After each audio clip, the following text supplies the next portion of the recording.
like it in here. So what's the matter with you? Where did he go?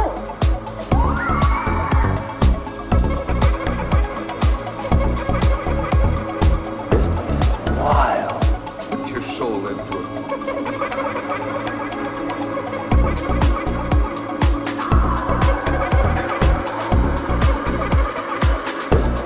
Wild.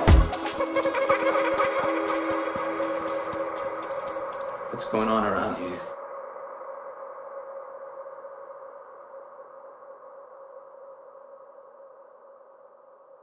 Since I've seen spirit my whole life, my earliest memories were at 2 or 3. I was seeing what I know now as spirit. At that time, I thought it was actually people. So I've always known there is no death. I've always known there's more than the physical body. Sure of it, 150% sure. So because I have that confidence, I thought I want to help people during that time, and maybe I'm not going to tell them my belief system, but maybe just me being there, being a witness, being there, provide comfort in any way that I can. Maybe that can help them. But I think that's really what really called me to do end of life work as a therapist is my knowledge that there is no death. And welcome everyone to Haunting Live Podcast this week. Thank you so much for tuning in and watching us here. We have a special guest here with us. We'll bring him on in just a minute this week. But first of all, thank you so much for all the latest subscribers to our YouTube channel. We really appreciate that. We recently crossed a milestone of 500 subscribers, and we have a new option on our YouTube channel to do posts. So watch for some postings coming very soon to our channel, which will interact with you guys a lot more on that channel. And yeah, thank you so much for doing that. Thank you for being here today. Today we do have a special guest joining us all the way from New Mexico, USA. He is a psychic medium, and his name is Fernando, so let's bring him on today. Hello, Fernando. How are you? I'm good. Thank you for having me. Thank you for being here. I really appreciate you taking your time out and joining us here on Haunting Live to talk about what you do as a psychic medium, among some other things. And we'll get to all those topics today. But thank you for being here today. I'm happy to be here. Anything that I can do to just elevate or just expand on psychic ability and spirituality, I'm all about. Yeah, so tell us a little bit before we start getting to other things. Tell us a little bit about your background and how you got into being a psychic medium. What drew you into it? Yeah, it was the most interesting start to my abilities and to exploring my abilities and so forth. I was one of those kids as a child where I would talk to myself, or I would talk to people who weren't there, and there are stories within the family about my experiences as a child. I don't remember any of those, but the first real experience that I had that I really do remember was back when I was a teenager. It was right after puberty, so already hormones were just kind of raging and whatnot. And I had discovered Star Trek Voyager, which was it was back when it was first running on TV. And there was a character on Star Trek, and her name was Kes.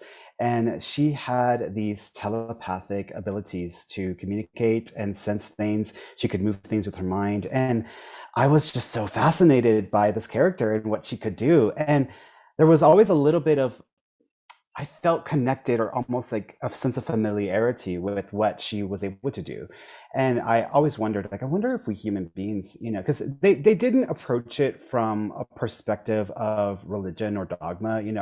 Coming from a Hispanic Catholic background and family, everything that has to do with psychic ability or the supernatural is evil or demonic or of the devil. Get away from that. Stop that, right? So watching Cass on TV and it being a very normalized, like, oh, she's just a alien who has these abilities because it's part of her species. I thought, well, that's just interesting. And it made me wonder what we could do as humans, like what were we capable of? Because you always hear, oh, we only use 10% of the brain, and these basic ideas of what we're capable of, but you never really see it. And I wanted to see it. I wanted to experience it. So I just asked God, I was like, hey, what are we capable of? What can we do? And within the first week of just wondering and asking that question, stuff started happening and my ability opened up. And it began with a experience that almost cost me my life. So it was a fire that we had in our house. Back then, my mom used to go to work on the weekends, and I used to spend time by myself at the house, just hanging out, watching TV. I was very much of a loner, still am to this day. And I got up to go to the kitchen to just grab a snack. And as I was walking into the kitchen, I had this random thought in my head that said, hey, what would you do if there was a fire in the kitchen? And as I was hearing that inner voice, it was my voice, but it didn't sound like me. It was just different. And I had a memory play out in my mind, but it wasn't a memory I had experienced yet. So the memory was of the fire, the stove, flames just kind of roaring from the stove, and then the cabinets next to the stove on fire, and the entire room filled with smoke. So I had that visual, that memory, and that question posed, and I thought to myself, well, what would I do? I didn't even question the voice. It just sounded like myself. What would I do if there was a fire? And so I decided to come up with a plan of action, and my plan of action was, I'm going to, well, if the stove was on fire, and the house that we lived in at the time, we had burglar bars around every door, every window, except for the back door, and that was the only door we actually used. There was a front door we never used. We didn't even have a key to that door, so there's no way I was gonna get out of that one. But if there were a fire, we would have to go out through the back door, the kitchen back door. And I thought to myself, okay, so I got to go out through this door. If there's smoke, I learned in school, you got to go low because you'll suffocate, right? So my plan was, okay, I'm going to hold my breath, run straight ahead because I will hit the sink. I will grab the utility hose and spray down the fire with the utility hose as I'm holding my breath.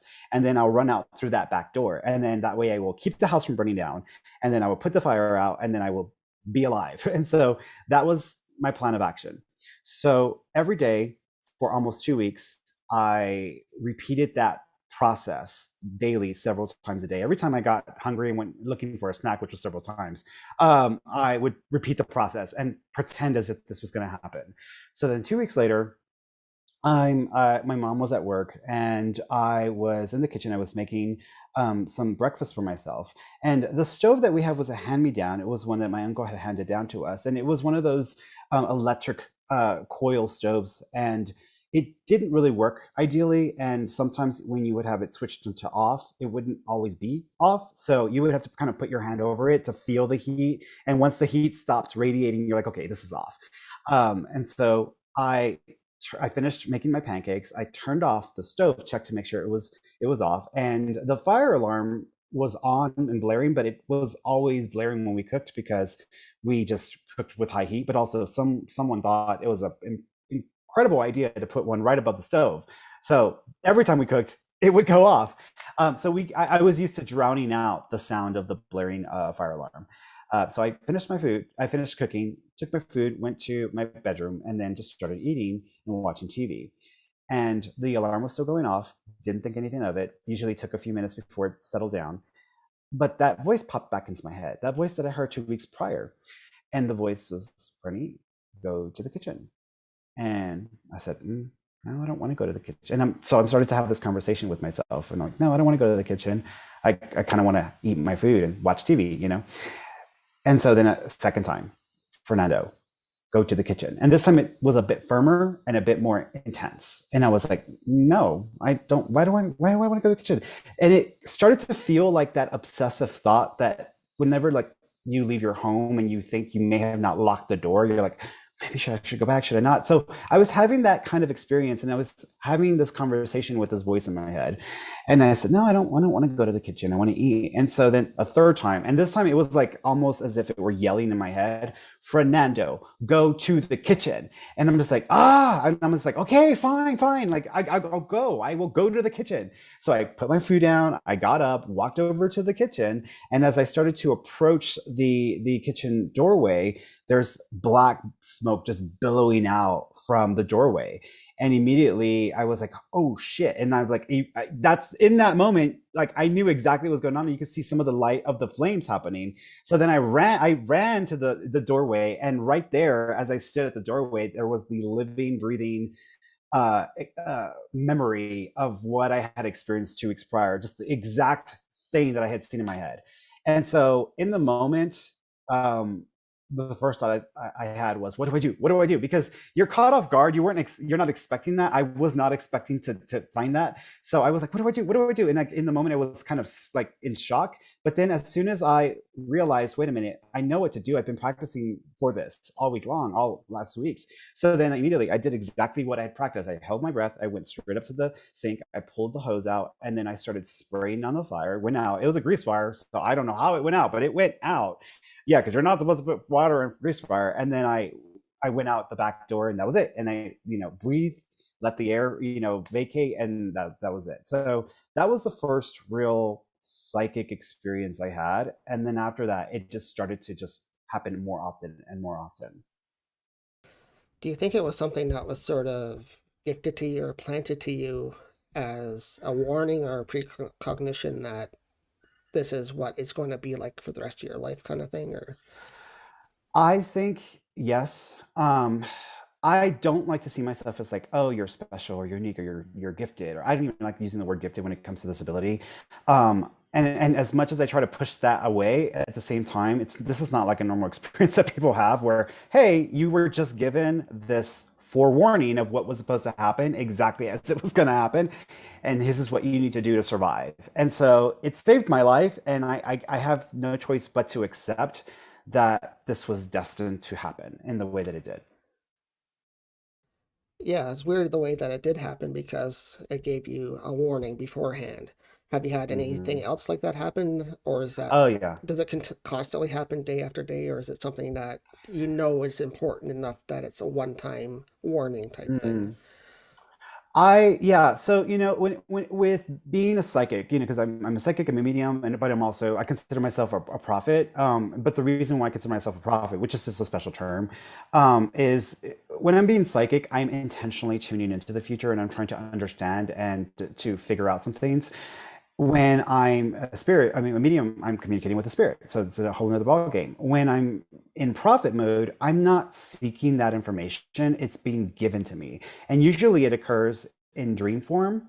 So most of these experiences now are in dream form, and I identify with the show Medium. I think Medium with Alison Dubois, or forgot the actress's name, but she is, I think that's one of the closest shows to reality of how this can work with people, because it's very symbolic. And so when I have a dream about something that's coming, I don't always give it credibility, but if it becomes a repeating dream, or if I wake up and I have the sense of this is important, I have to share this, then I know it's important, and then I put it out there, which I've done, in several instances. I did that with the whole Trump debacle in the last few months of his presidency. I had a prophetic dream in March of 2019, I believe. And then it all kind of came down at the end of 2020 into 2021. So it just all started to show up in 2020. So yeah, there are times where I have these dreams that are definitely prophetic. When someone in my family is going to pass away, I typically will know in advance, just because I tend to start to have dreams of going to having their funeral, or seeing them in their spirit form, not in their human form. So that tends to be something that I have quite often as well. And if my mom reaches out to me the same week and says, I had a dream about so and so, I'm like, oh crap, like now I know this is happening because she had the same dream. So, and she's very psychic as well, but she's a schizophrenic, so it's a bit of a different dynamic for her, because she doesn't always understand like reality from what she's picking up psychically. Yeah, it's got to be hard when you have a condition on top of being psychic, because you don't know which one is coming forth, really. So, so I want to touch a little bit on your prophet type abilities as well. So you're a prophet as well as a seer. So does that go hand in hand? Like psychic work is one thing, but prophet is more seeing the future, or how does that work? So the way that I've come to understand it, if, for example, I'm doing a reading for a client and I'm tuning into the next year and I focus in on the 4 categories like health and wellness, finances, career and work and relationship, I specifically am targeting basic human stuff, like everyday stuff, like job and love and stuff like that. So I'm tuning into things. I'm trying to distinguish dates and times and specific situations, details. I feed off of the details. So I'm basing all of that information on regular human experiences. With prophecy, it's a bit different because a lot of it is symbolic and you don't always understand all of the symbolism involved in the prophecy. It's kind of like a packet of information that starts, it has to be unraveled or unzipped. And so when I received a download, it's very symbolic and it doesn't make a whole lot of sense. But if you understand, if you have the key to deciphering it, then you can start to unzip it and you can start to pick the pieces and figure out all of the details that are going to go along with it. And so prophecy is just the receiving of information that isn't just focused on my life. It's usually something that affects all of us. And there are a lot of people who I consider to be prophets in the world. They don't realize it, or they've not developed the use of that skill. But think of it this way: when I'm doing a reading for someone, I am focusing in on their specific phone number, and that phone number is their identification. So I'm only focusing on a very specific area of information and knowledge and energy in future happenings. With prophecy, it's usually a whole lot of people being affected by something. And there are a lot of people who are like radio antennas, and they may be inadvertently like dialed in to a specific frequency. And then they pick up on some of that information, may not pick up on a whole lot of it, but they are feeling something, they're sensing something, but they're not sure what it means. With prophecy, you're not just getting some of those surface level experiences, you're getting a lot of information. You're getting a packet of information, and you're being given the ability to understand it if you just break it down and unzip it. And that's the key, is if you want to use your prophetic ability, you have to understand the deciphering of that information, and you have to learn how to break it apart and make sense of it. Did it take you a while to learn how to do that, or was it something that came fairly Yes. easily to you? Did you have to have No, a not at couple all. experiences before you started realizing, okay, Yeah, this is not just normal yeah. psychic? Yeah, not at all. This has taken a long time. I mean, I've been a full-time psychic and a medium since I think 2012, 2013. So around the early 20 teens, I've been doing this full time. Before that, I mean, I was doing readings and such, but it wasn't to the level that I do now. But I think the moment that I realized what the key was to breaking down this information and understanding it was when I started to intern and study with Pam Coronado. And Pam is an established psychic detective. She's been on a few series. She's been used by the FBI, and she trained and also has a lot of affiliation with some of the original psychic spies and people who were involved in like the programs with the secret programs in the government. So she learned a type of remote viewing that was coordinate based, so or focused on a target number series. So I interned with her for about a year.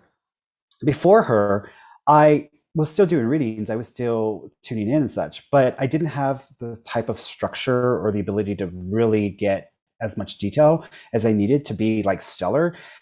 Once I got with Pam and I started going through her training course, I understood exactly how this works, not just for myself, but how this works for everybody.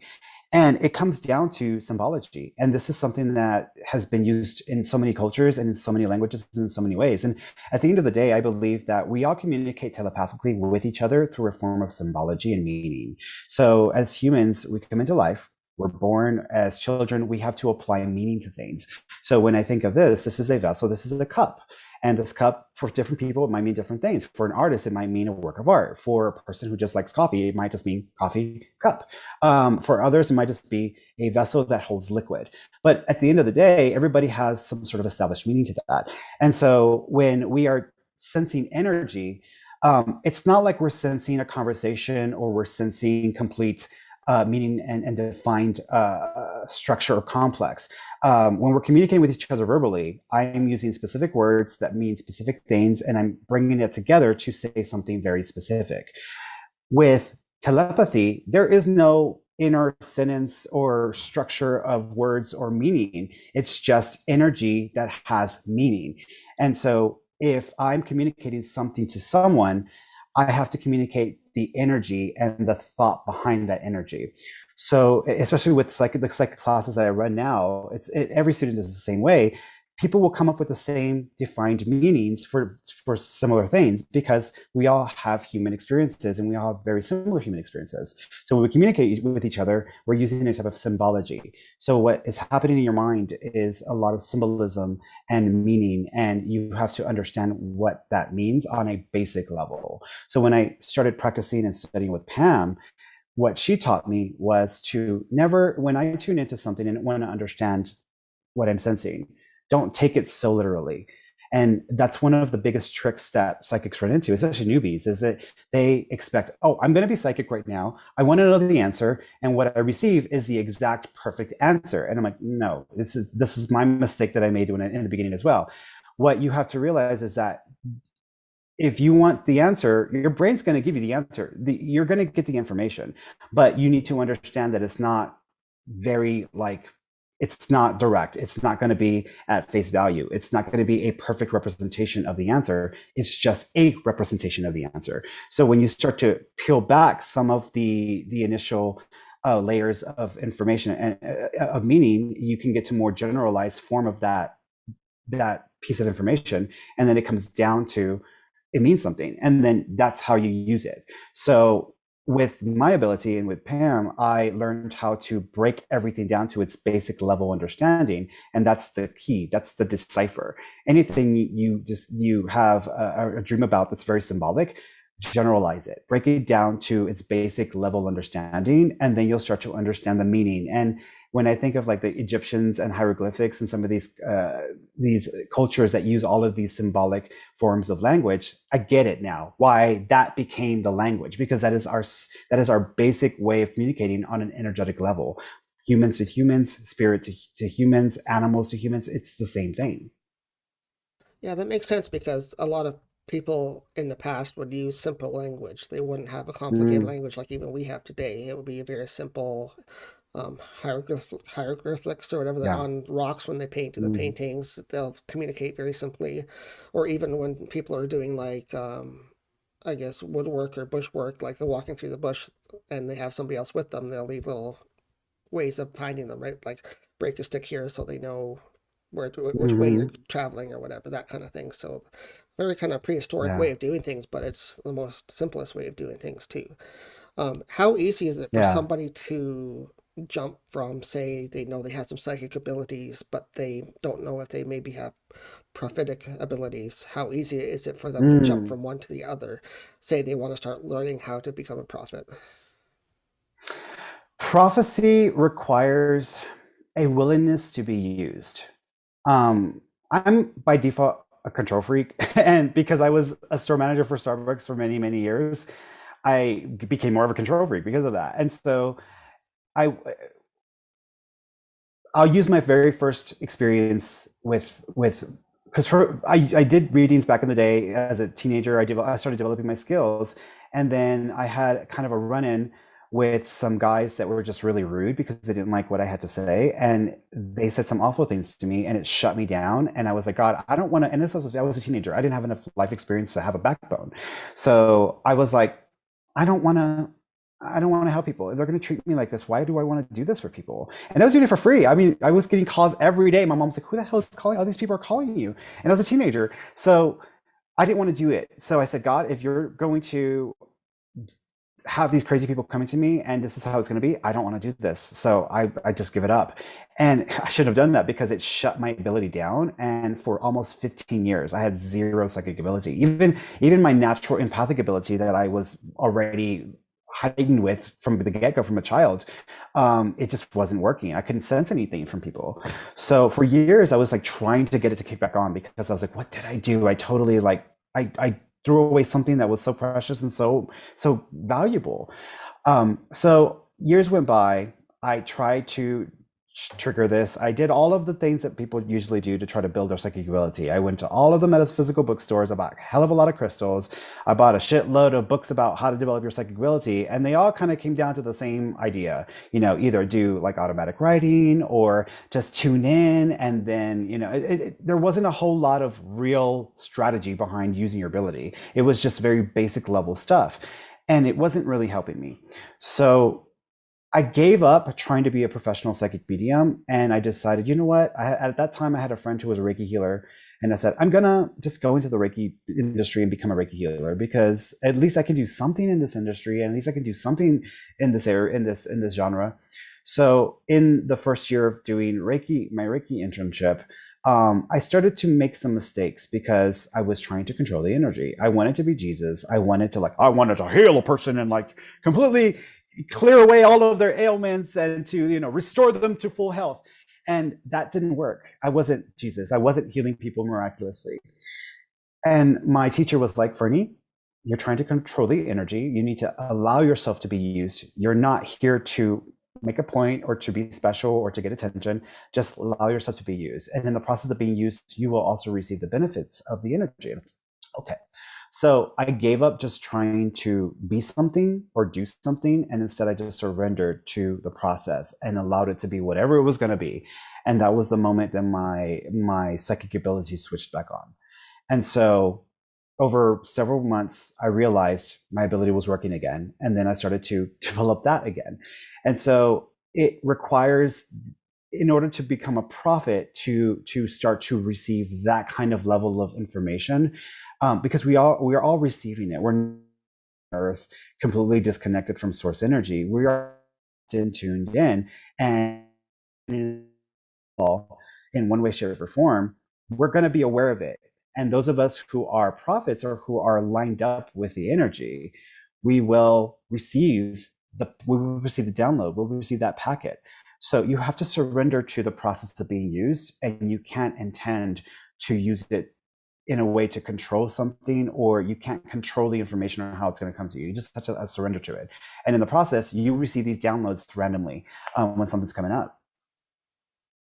Yeah, and sounds right. Like you have to kind of work your way through it, kind of feel your own way of doing it, and decipher what's coming to you through the download. Speaking of downloads, what's one kind of story you can share about prophecy that has maybe come true for you that you've had? Yeah, so I mean, there's quite a few of them. One of the biggest ones was actually with the whole Trump, debacle.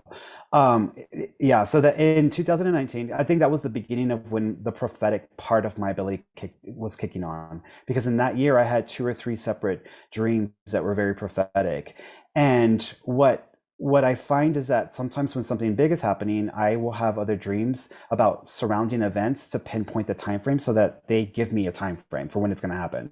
And so I had 2 dreams around that time, I think about a week apart from each other. One week was the Trump dream, and then the second week there was a random dream about these llamas that got loose. There was these 2 llamas that got loose in the countryside. They were running amok, and they were trying to find these llamas, and they were around this property in the northeast somewhere. It kind of felt European in a way. And so there was all these details in that dream, and that was a weird dream, and nothing came of it right after the bat. And then the Trump dream was right before that. And so I'm sorry, the Trump dream was after that. It was 2 weeks after that. It was reversed. The llama dream was first, the Trump dream was after that. In the Trump dream, I was a Black man, and this was before Black Lives Matter was in the scene as well. So this was 2019. So this was 2019, before all of that happened, early 2019.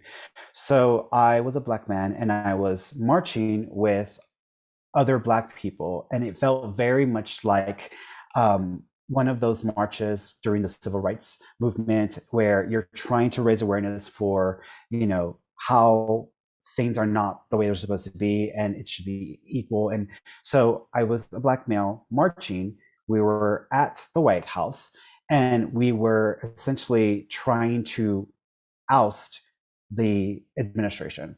And so the White House was surrounded by this gate, and on top of the White House was Trump with a few military sharpshooters or military officers, and so soldiers. So we were trying to force him out and get him out of the office. And we were all marching, and we were trying to do it in a peaceful way. We were using our rights. We were trying to do anything that was the way it was supposed to be done. And it was getting a bit extreme, and there were other elements there that felt like extreme white nationalism in a way. There were people there who were, white power and black people this and black. And so there were those elements there. There was these extreme people there who had these beliefs that he was the savior and he was God, and just like elevated him to this like status. And we wanted to get him out. And so at one point we started to climb the gates or the fence of the White House. And in the moment that happened, he felt threatened, and he asked he asked the people, the military officers, to start shooting at citizens. And they looked at each other and they were confused. They were like, "These are American citizens. Like, we're not shoot citizens." And so they didn't act right away. But then he took a rifle assault weapon out of the military officer's hands, pointed it at the crowd, and started shooting, and everybody just started scattering, going everywhere. And then his posse and his people who were there trying to support him, they were also attacking and killing people.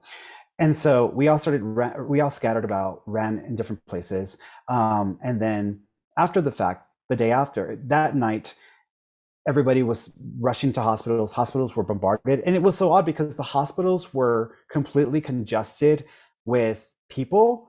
And then we were also arriving at the same time, seeking treatment and whatnot. And I was taking this older man in the dream. And so then the next day, I, as a black male, returned to my job working at a hotel. I was serving people, but I wasn't serving them inside of a restaurant. Everybody was outside. The tables were all outside, and everybody was like 6 feet apart. The tables, it was just the weirdest thing. And so again, before COVID, before anything, and so I was serving people, and there were a bunch of white folks sitting at a table, and they were like, "Oh, that was all made up. That didn't really happen. He would have never done that." Or they're trying to make him look bad. This is not what's actually happening. And I turned to them as the servant. I said, "This happened. I was there last night. I saw this, I experienced this." And they just brushed me off as if I didn't know what I was talking about. And so then I woke up. Before I woke up, there was a ring in a stone or ring in my finger, and it was like a piece of coal. And as all of this happened, even with the gunshot, when it hit the stone, it turned into a diamond. And so there was a lot of symbolism, and there's a whole lot more to the dream, but that was the Trump dream. And so I went online and I posted it publicly to everybody, because I post a lot of public predictions. I actually have a dedicated page. Yeah, I have a dedicated page on my website. I'm like one of these people where if you're a psychic or you consider yourself a prophet, you better have receipts to back it up. And I have a dedicated page on my site that shows all of my predictions. They're dated and all of the details, and then I follow up after the fact, and I show people, did I get this or was I completely off? And I have a pretty good track record, because I want to show people, hey, I'm actually doing this. This isn't just me saying this. I'm legit. So I made some predictions based on the symbolism, because I started to break it apart and figure out what the meaning was for all these different components in it. And essentially what I said was, there might be a very extremist type of march or event at the Capitol, and one of the Capitol buildings might be infiltrated, and Trump or his people, I don't think he'll act out of violence himself, but I feel like he's going to get his own people to act in violence against U.S. citizens or against our government. And then I said a few other things as well. And I said this would happen after he lost the election. So I also predicted he would lose the election. And this was happening right around his exit. And so I said a few keywords and details, and that was it. And back then I was very, afraid of ruffling people's feathers because I had, friends from all spectrums of life. Even a majority to this day, a lot of people who are my followers in Texas, where I based my business to begin with, are still Republican or are still, on that spectrum. So I was trying not to ruffle feathers. But today I'm in a very different mind space. But back then I just put it out there in a very kind of specific way, but I was trying to be very careful with how I worded it. And then, of course, we saw what happened. So that was one of the prophecies that happened. Yeah. Oh, and the week before that happened at the Capitol, there was a story on the news about two llamas that got out and were like running the streets amok in the Northeast, and a bunch of other details that were tied to that. So that was the timing of it. So that happened 2 weeks prior to the other one. So I was like, okay, this should be happening soon because the llama dream happened. This is coming up now. I just saw that story. So now this might be happening at the Capitol soon. Yeah, so those were the sort of messages for what's going to happen next in your dream. You've got those symbolisms come through for you. So the next question that I have for you is, have you had anything lately on that topic? You have any predictions of what's going to, I guess, happen to him in the future? Like all these court cases and filings that are going against him. Is he going to get any justice coming to him? God, I just hope so. The thing about sensing the future is if you're tuning into something that you have an invested interest in, by default, your level of accuracy drops significantly. And this is one of the tricks that psychics run into, which is why like all these psychics were predicting that Hillary Clinton was going to win the election and she didn't win. I didn't know, and I refused to say whether she would win or not. And I was like, I don't know. And then I had a dream about that situation also, which was a prophetic dream. But with him, because I want him to pay the price and to be accountable to what he has done, I definitely have an invested interest in what's going to happen with him.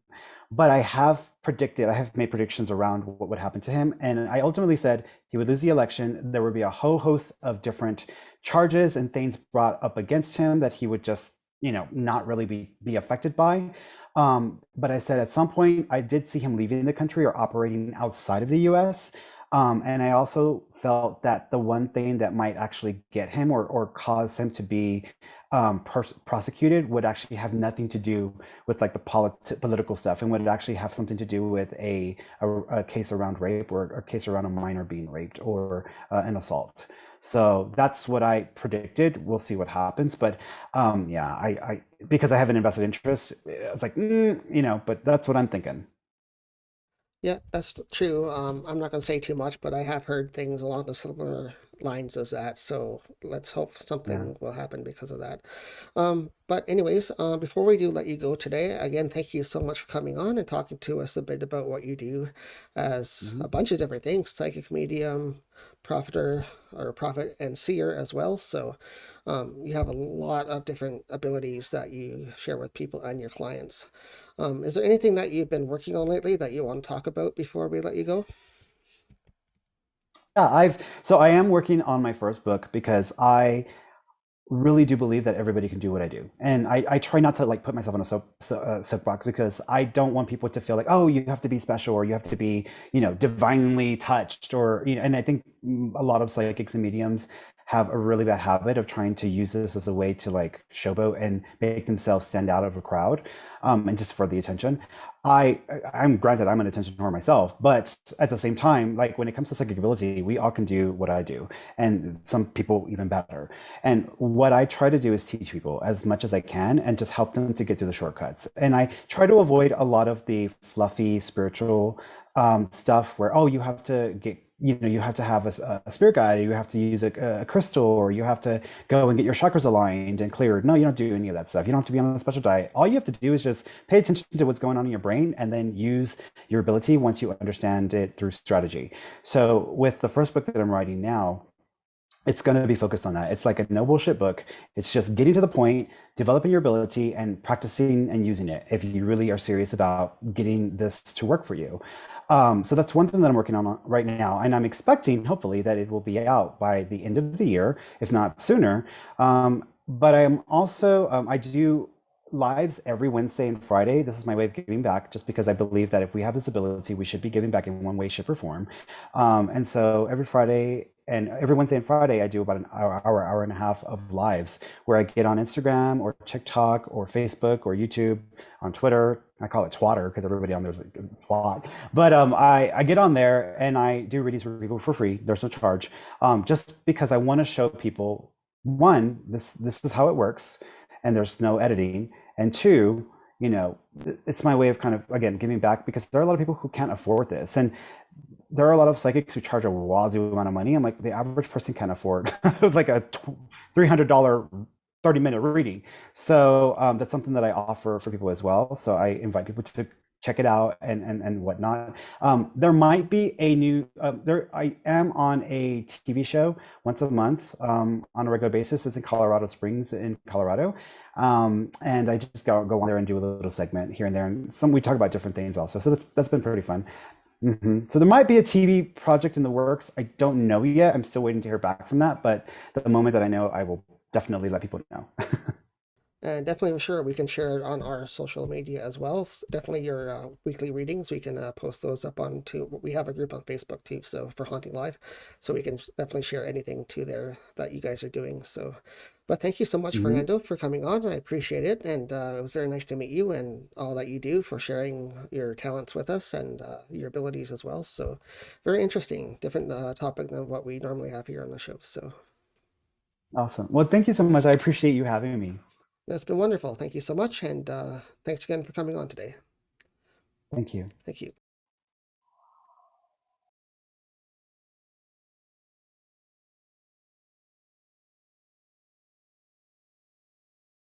And that was Fernando joining us all the way from New Mexico, USA. So thanks to him for coming on and talking to us about what he does as a psychic medium, some of his experiences. He's also a prophet and seer as well. So topic we have not talked about yet here on Haunting Live, but it's very interesting to hear the differences between a psychic medium and what a prophet and seer does as well. So thanks, Fernando, for coming on today and being here on Haunting Live as our guest this week.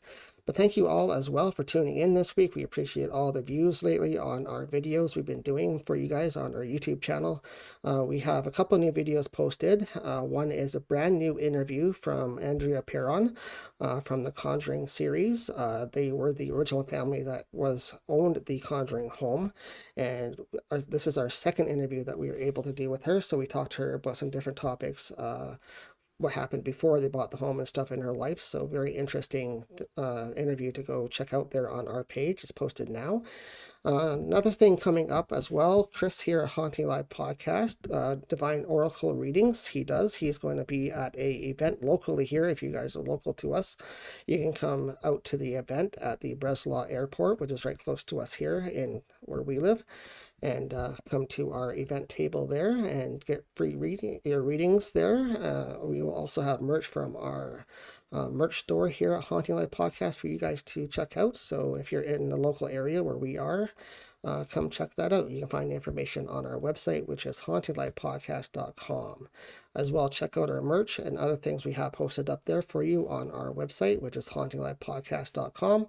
All of our past episodes, our events, and our merch is there available for you guys to check out. So again, thank you guys for checking out our YouTube. Don't forget to hit that like button if you like the content you saw here today.